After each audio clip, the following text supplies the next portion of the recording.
ভারতের উজান থেকে নেমে এসেছে ঢল, তার মধ্যে রয়েছে কয়েকদিনের টানা বৃষ্টি। এই দুয়ের প্রভাব পড়েছে ফেনীর ফুলগাজীতে।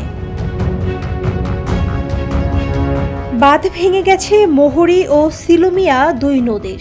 স্থানীয়দের ক্ষোভ পানি উন্নয়ন বোর্ডের কাজের মান নিয়ে। ভয়াবহ বন্যার বছর পার করতে না করতে এই অবস্থা।